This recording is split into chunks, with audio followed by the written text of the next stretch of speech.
Hello, welcome students. Now we have studied about the transport and synthesis of corticosteroids, cortisol and corticosterone. Now we will study about the metabolism and excretion. Okay. Corticosteroid, as you can see here, is degraded in the liver and conjugated with glucuronic acid. That means they are metabolized in the liver. So the organ where this corticosteroids metabolizes is the liver, and they conjugate in the liver with a substance known as glucuronic acid. So there are pathways, different pathways for metabolism of the corticosteroids. Okay, we have major pathway and minor pathways. So if you can see, the major pathway is this.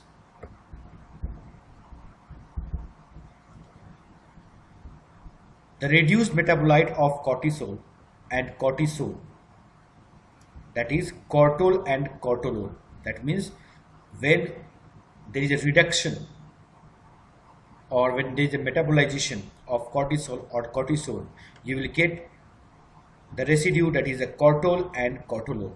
They are conjugated for transport, for excretion in the urine.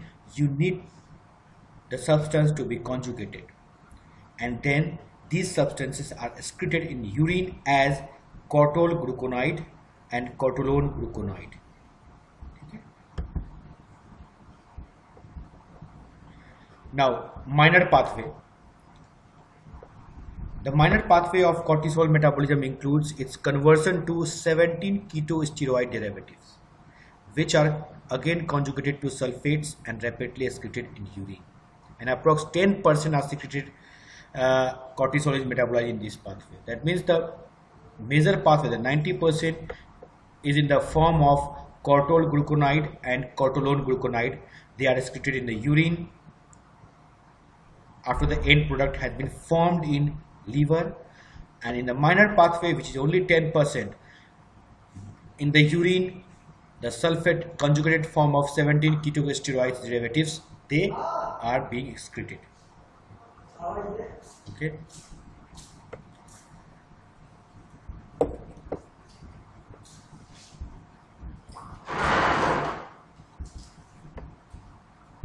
Okay, let's continue. Now, excretion. There is enterohepatic circulation of glucocorticoids. Now, what do you mean by enterohepatic circulation? That means some of the glucocorticoids are absorbed into the intestine, and through blood it will again reach to the liver. That is known as enterohepatic circulation. Okay, so there is enterohepatic circulation of glucocorticoid. Not all the corticoids that are metabolized, that are conjugated, are excreted. There are some which are absorbed also. Now, 70% of the conjugated steroids are excreted in the urine. That means the main source of excretion, main way of excretion is the urine, and 70% of conjugated steroids are excreted in the urine, and 20% of the conjugated, right, it's conjugated steroids, they are excreted in feces. So if you calculate, it is 22 milligram. So you have to remember this, 70% and 20%. A total of 22 milligram of glucocorticoids derivatives are excreted in the urine per day. Now this is very important. This data is very important. You have to know how much amount is excreted per day in the urine.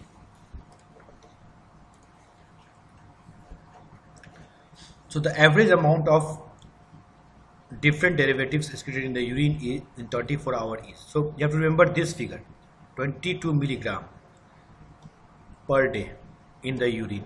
This you have to remember. Okay.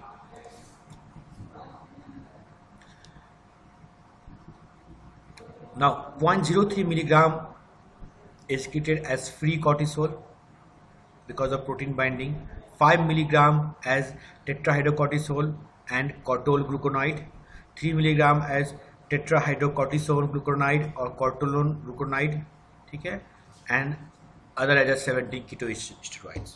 So these are the metabolites. These are the metabolites that are excreted. Not important to know, but here in this excretion only you have to know that 70% are excreted via urine, 20% are excreted via feces, and if you calculate it is 22 milligram per day in the urine. Okay. Now the rate of inactivation and conjugation of glucocorticoid is decreased in liver disease, okay, and during surgery or other stresses. Therefore, in such a condition, such a stressful condition, the plasma free cholesterol level rises higher than it does with maximum acetylcholine in the absence of stress. That means in all the stressful condition, surgery is a stressful condition, liver disease is a stressful condition, and since these liver diseases or surgery or stresses, these affects conjugation of, the function of the liver, and the conjugation of glucocorticoid is the function of the liver. So liver function as such is decreased, so conjugation of glucocorticoid is also decreased. So no conjugation, no binding, no. In that case, the free cortisol level rises. So nature has devised a mechanism in which in the stressful condition or the diseaseful condition, when you need more and more cortisol, the plasma free cortisol level rises. Now what are the actions of glucocorticoids? Like other steroids hormone, glucocorticoids acts through the effect on gene expression. I told you how it goes. The steroids, they are lipid. They have lipid.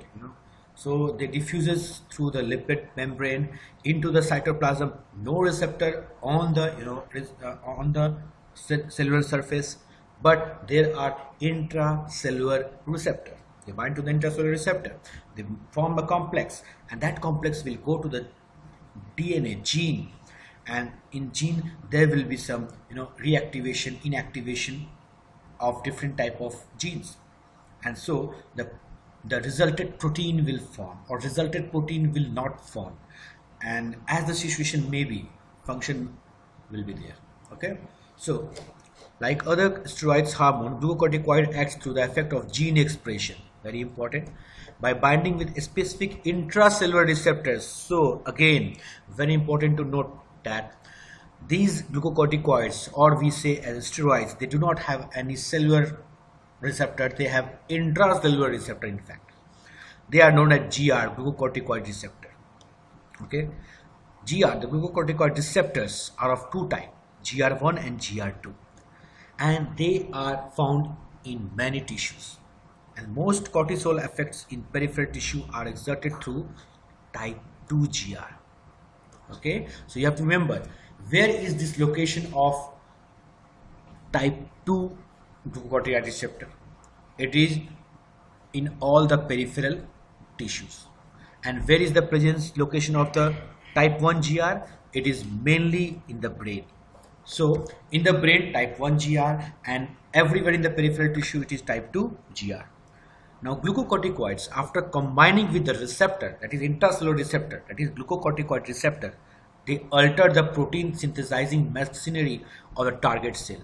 So they alter the machinery of the protein synthesizing machinery. That means they alter the protein formation, they alter the protein synthesis, and in that way they can affect the cellular function. And what are that machinery? That are transcription and translation. Mainly they will affect the transcription and translation. Altered synthesis of different enzyme in different tissues produces a multiple effect. In addition, glucocorticoids also have non-genomic actions. Okay, but that is minor. Now, what are the effects? of glucocorticoids on our metabolism. So we know that cortisol have a major effects on protein, glucose, and fat. All three, these macronutrients, they have effects on these substances. By their metabolic effect, glucocorticoid help to provide fuel molecule in circulation. So the main target for the cortisol being protein, glucose, and fat, they will metabolize these nutrients to get fuel for the body. This effect is particularly useful during the fasting. When we are fasting, we need more fuel. We don't have the exogenous supply of the fuel in the form of food. So whatever the stored protein, glucose, and fat is there, that will be metabolized and used as energy. During exercise is a metabolic increased metabolic condition. You need more and more fuel in that scenario. Other stresses. So the nocturnal increase in plasma cortisol, as I said, as we all know that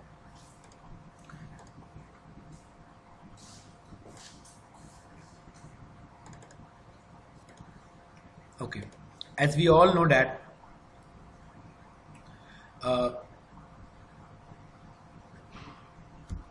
this cortisol plasma level follows the diurnal variation. What do you mean by diurnal variation? That means its concentration is affected by day and night. It is different in day and it is different in night. So that is known as the diurnal variation. So you can see the nocturnal increase in plasma cortisol level. That means in night the plasma cortisol level increases, and this supports the enhancement of gluconeogenesis, lipolysis, ketogenesis, which are necessary for the overnight metabolic activity.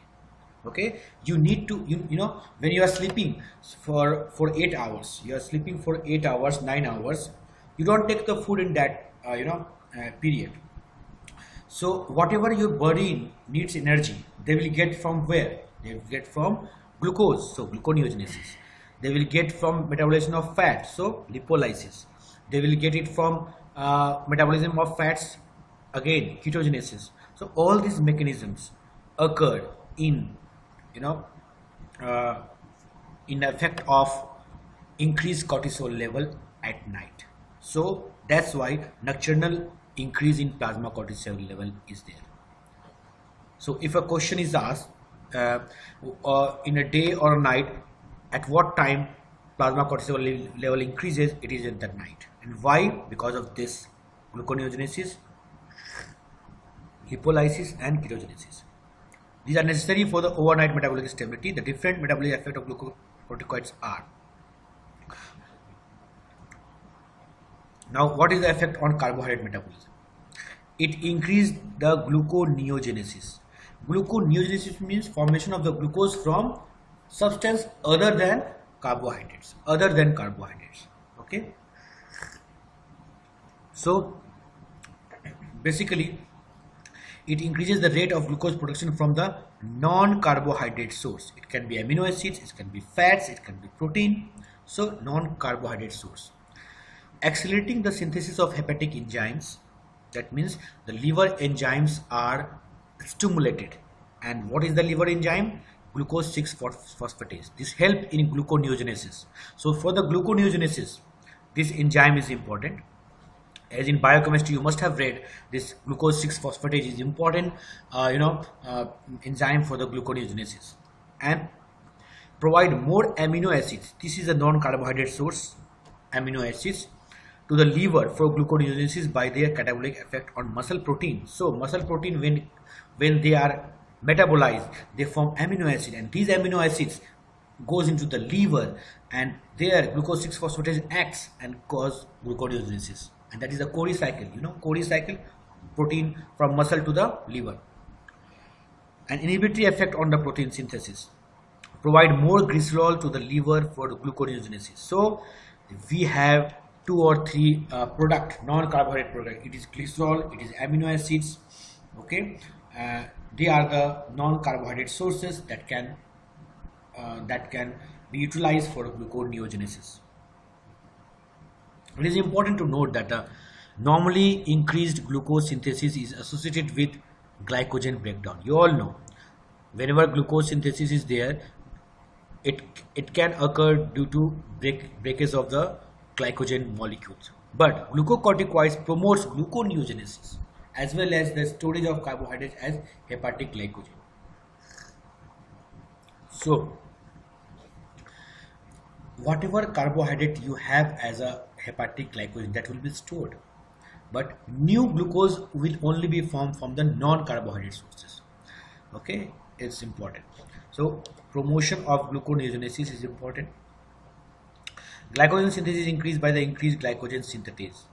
So this glycogen, the storage form will not be affected. In fact, glycogen, normally glycogen is broken down into glucose, but here under the effect of cortisone, the glycogen will not be broken down. We don't have to use the carbohydrate source, we have to use the non-carbohydrate source.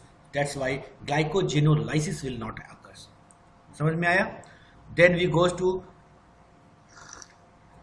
decreased utilization of the glucose in peripheral tissue. We need glucose. The ultimate aim of the cortisone is to metabolize the carbohydrate to form glucose so that we can have the energy. Okay, but here, if peripheral tissues utilizes more glucose, what will happen? Your blood plasma glucose will be less for your energy level. So what it does, it decreases the peripheral utilization of the glucose. Glucocorticoids inhibits glucose uptake by the peripheral tissue, like muscle. When you are in stressful condition, your brain need more glucose, more energy than your muscle, than your skin, than your connective tissue, than your lymphoid tissue, than bone, than adipose tissue. So in all these organs, muscle, skin, lymphoid tissue, bone, adipose tissue, the utilization of the glucose will decrease under the effect of glucocorticoids. The heart, brain, liver, erythrocyte are spared from this action because they are the important organ during the stress which needs glucose. So heart, brain, liver, RBC, they are spared by the action of the glucocorticoid. So you can be asked the question, which are the organ which are spared by the glucocorticoid effect? So these heart, brain, liver and erythrocytes are the organ which are spared by the glucocorticoid effect. In fact, glucose spared by the former group of tissues may be used for the latter group of tissue. This can be valuable in state of stress. Okay.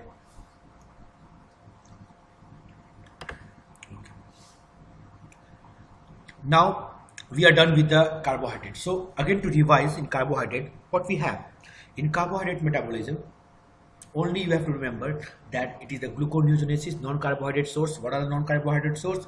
It is glycerol and it is amino acid via from the muscle protein via the Cori cycle, and decreased utilization of the glucose in peripheral tissues except heart, brain, liver and RBC. This is the effect of corticosteroids on carbohydrates. Now effects of corticosteroids on protein metabolism.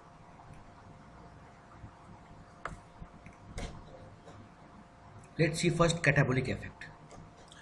Cortisone enhances the release of amino acids by proteolysis in a skeletal muscle. So what it does, it causes proteolysis in muscles. Muscle protein का degradation करता है which hormone, cortisol hormone, and other extra hepatic tissues including protein matrix of the bone. So it can act on skeletal muscle protein of the bone. So whatever after degradation, whatever amino acids are released, they are the important source of they become the important source for the gluconeogenesis in the liver, right? So the proteolysis in the skeletal muscle brings about a negative nitrogen balance. Okay. So it is very important. The cortisol brings about a negative nitrogen balance by increasing the metabolization of the protein to amino acid to glucose, and that's why the nitrogen of the amino acid, nitrogen of the protein becomes less in the body. That is a negative nitrogen balance. Anabolic effect. It is the ability of glucocorticoids to inhibit the de novo synthesis of protein. Okay, so it inhibits the de novo synthesis of the protein, probably at the translation level. So it is at the genetic level, at the gene level, where नया protein बनने से रोकता है. De novo means क्या होता है? नया protein बनने से रोकता है. ठीक है. The only exception to protein catabolic and anti-anabolic effect of glucocorticoid is the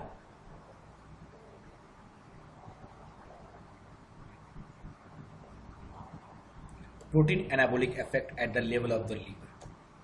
So we can see anabolic effect is important term. Here we have seen that it is catabolic and anti-anabolic effect. Now the only exceptions to this is where? In the liver.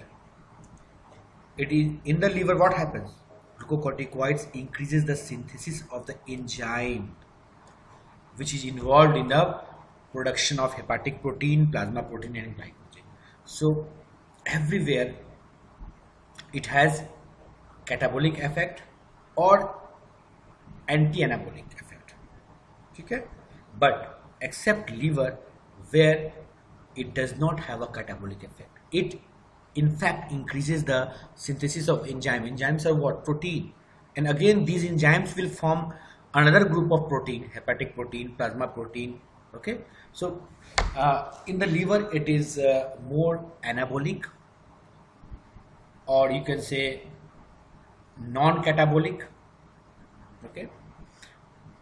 Everywhere else, be it bone, be it skeletal muscle, be it in the at a genetic level, it is catabolic or anti-anabolic. ठीक है, ये important है. अब fat पे देखते हैं क्या effect होता है.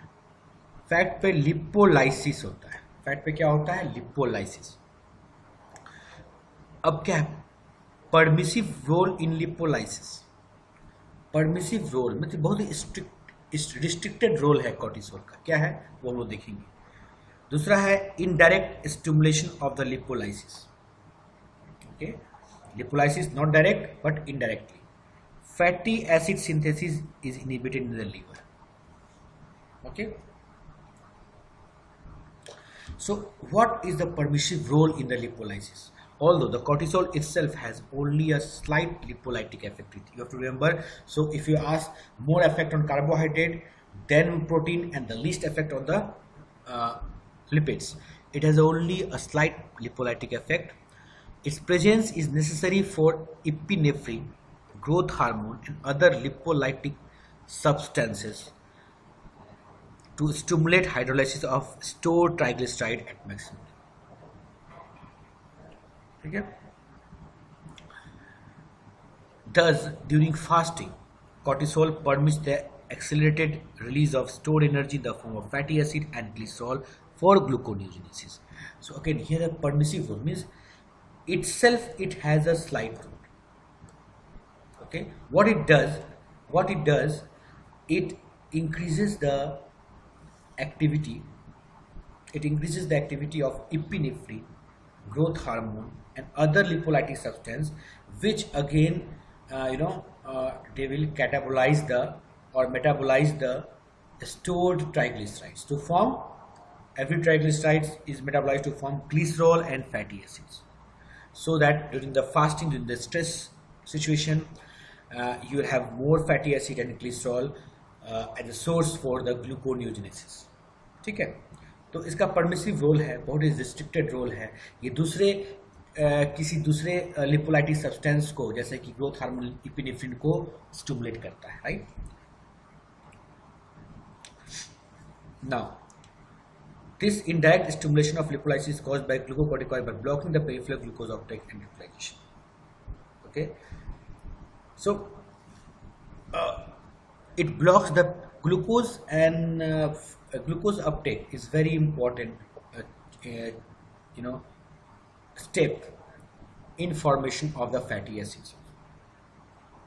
Okay, so by blocking the glucose uptake peripherally, it indirectly stimulates the lipolysis, because we don't have glucose as an energy source by the peripheral tissues. And what happens? You have loss of energy, and the cells, peripheral tissues, they will compensate this loss of energy, loss of non-utilization of the glucose, by utilizing what? Utilizing lipids present stored in them by lipolysis. So when steroids is blocking the absorption of the or utilization of the glucose in the peripheral tissues for the energy, they will have to see lipids for energy. So lipolysis is there. Fatty acid synthesis is inhibited by the liver by cortisol and affect non-absorbing adipose tissue. ठीक है, तो effect क्या होता है lipolysis पर? बहुत ही list होता है ना। और दूसरे हार्मोन जैसे इपिनेफ्रिन ग्रोथ हार्मोन को इंक्रीज करता है जिससे कि लिपिड का डिस्ट्रक्शन हो, और ग्लूकोज का यूटिलाइजेशन नहीं होने से पेरिफेरल टिश्यू क्या करते हैं? लिपोलाइसिस करते हैं, right.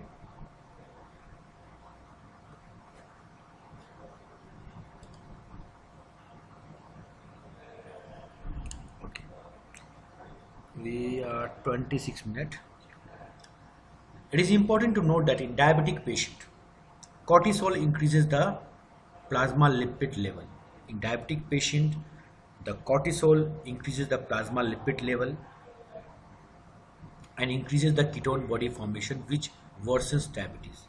But in normal subject, insulin secretion is increased by raised blood glucose. Now, normal patient, your insulin will be secreted. In diabetic patient, your insulin will not be secreted. Okay, so when insulin is secreted, the raised blood glucose is being checked, and insulin have decreases the lipase activities. Insulin decreases the lipase activity and counterbalance the hyperglycemia. Okay, but here in diabetic patient, there is no insulin, so if there is no insulin, lipase activity will not be decreased. So what will happen? There will be increased lipase activities and lipids level will be increased. Triglyceride से क्या बनेगा? Glycerol, fatty acid, lipids, ये सब ज़्यादा बनेगा, है ना। More and more adipose tissues में क्या होंगे? लाइपेज के इफेक्ट में बहुत सारे लिपिड्स बनेंगे। इसीलिए डायबिटिक पेशेंट में स्ट्रेसफुल कंडीशन है, कॉर्टिसोल और भी वर्सन करता है। इसलिए डायबिटिक पेशेंट को कभी भी कॉर्टिकोस्टेरॉइड्स बहुत ही सोच समझ के देना चाहिए। हम लोग डायबिटिक पेशेंट होते हैं, हम लोग दवा देते हैं कभी कभी, इसको मान लो पैर में दर्द किया तो हम लोग कभी कभी उसको कॉर्टिकोस्टेरॉइड्स का इंजेक्शन देते हैं, घुटने में देते हैं ना। तो डायबिटिक पेशेंट को बहुत ही खास ख्याल रखना है कि इसका शुगर लेवल इंक्रीज ना कर जाए। इसलिए ऐसे भी कॉर्टिसोल लेवल क्या करता है? ग्लूकोज की मात्रा को बढ़ा देता है। तो ये डायबिटिक पेशेंट के लिए ये कॉर्टिसोल है ना, ये वर्स कर देता है उसका condition, right. Lipogenic role, glucocorticoids increases the differentiation of adipose tissue cells from pre-adipocytes to adipocytes, and stimulates lipogenesis by increasing adipocytes lipoprotein lipase and glucose 6-phosphate dehydrogenase activities. Now what it does, it has a lipogenic role also. Okay, lipid formation में help करता है। हमने बोला अभी कि cortisol जो है adipose tissue में जो भी फैट्स होते हैं, स्टीरिफाइड फैट होते हैं, उनको क्या करता है? ये तोड़ता है ना। तो वही चीज़ है, कैसे करता है ये एडिपोज टिश्यू प्री एडिपोसाइट्स को एडिपोसाइट से बदलेगा और वहाँ पर एंजाइम, ये एडिपोसाइट लाइपोप्रोटीन लाइपेज, ये स्पेसिफिक टू एडिपोसाइट्स होता है। एडिपोसाइट्स लिपोप्रोटीन लाइपेज, इसकी मात्रा को बढ़ा देता है और वहाँ पर लिपोजेनेसिस करता है, मतलब लिपिड्स फॉर्मेशन करता है। फैट तोड़ के लिपिड्स बनेगा, ठीक है। जो स्टेरिफाइड होता है फैट होता है एडिपोज टिश्यू में, वो टूट के लिपिड्स बनेगा. Lipogenic effect varies in different regions of the body, therefore in cortisol excess. अब हम बताते हैं कि इंक्रीज कॉर्टिसोल लेवल से होगा क्या.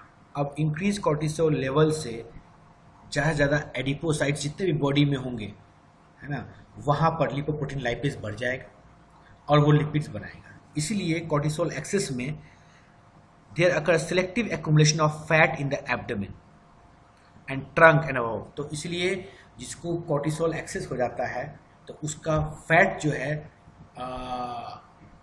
हम लोग बुफेलो हम्प बोलते हैं ना, बुफेलो हम्प. जब पढ़ते हैं कि कॉर्टिसोल एक्सेस हो गया तो उसको बुफेलो हम्प बोलते हैं. कि कहाँ पर, कंधे पर, एब्डोमेन में, ठीक है.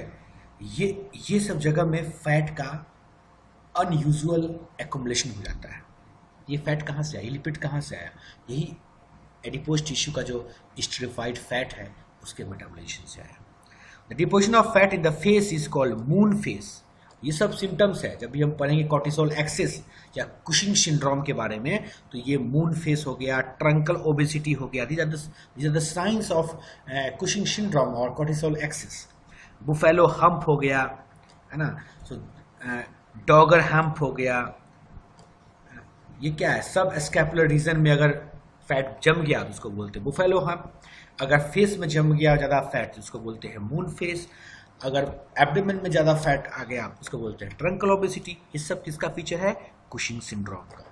That is the increased excess of cortisol causes Cushing syndrome, and these are the signs of Cushing syndrome, right?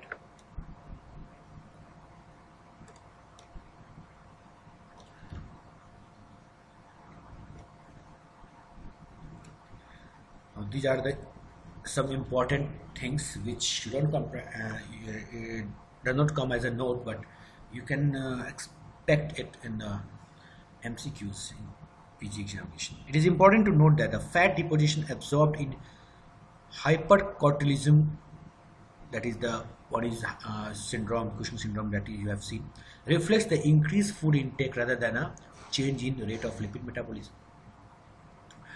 So it has been observed. It's a research things.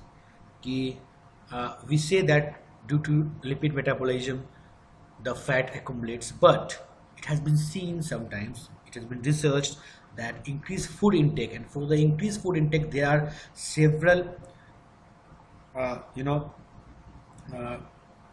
protein that can cause increased food intake in case of increased glucocorticoids. For example, NPY. This glucocorticoid increases the appetite and food intake by inducing NPY. Okay, NPY receptor, neuropeptide Y receptor, is very important receptor. If this NPY is synthesized, protein is synthesized, and NPY receptor is synthesized in the hypothalamus, then these are the molecule for the appetite and food intake. If this molecule is increased in your body, that means you will take more and more food. So it has been seen that this glucocorticoid increases the NPY and NPY receptor. दूसरा है CRH release का suppress करना, corticotropin releasing hormone को suppress करना, इससे भी food intake बढ़ जाता है. Since cortisol level also induces leptin synthesis, very important, leptin synthesis. The gain in fat mass is eventually limited by the negative feedback of the action of leptin on the appetite center. So more and more, leptin is there. More and more leptin is there. So what will happen? They will cause negative feedback, and they will decrease the, effect of leptin, and that's why appetite will increase. Okay, more leptin will cause, less appetite, but when your negative feedback is there due to the cortisol level, so leptin synthesis is decreased. First of all, there will be synthesis of the leptin in the adipocytes, but that will cause the negative feedback. Okay, and eventually the leptin synthesis will drop. Now important effect on electrolyte and water metabolism. We have retention of sodium in water. Okay, and for this, not glucocorticoids but mineralocorticoid activity is important.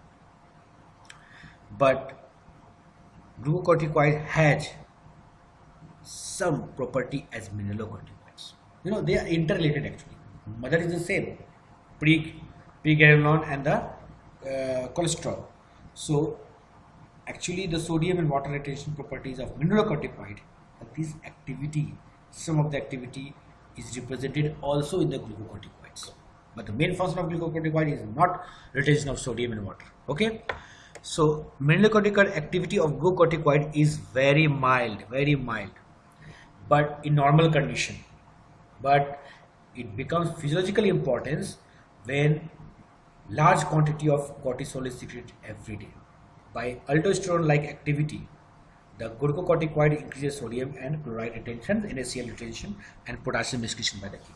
So mineralocorticoid action is what? So sodium और chloride को absorb करना और potassium को excrete करना urine के through. ठीक है, यही एक्शन ग्लूकोकॉर्टिकॉइड्स का होता है थोड़ा नॉर्मल में. लेकिन जब ज़्यादा स्ट्रेसफुल कंडीशन होता है या ज़्यादा कॉर्टिसोल सिक्रीट होता है तब ये mineralocorticoid like action aldosterone like activity भी कर सकता है. तो one is retention of sodium in water. दूसरा mechanism by which glucocorticoid can act is aldosterone secretion is increased.